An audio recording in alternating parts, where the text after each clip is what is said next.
combined 3D scanning, SolidWorks, combined with low-cost 3D printing.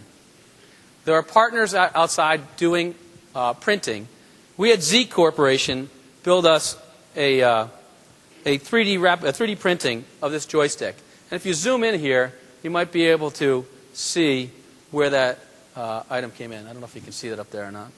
I guess you can.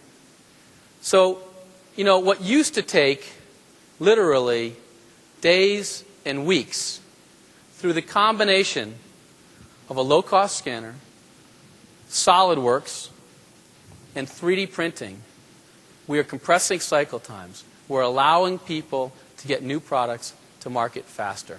It is fascinating technology. It's incredibly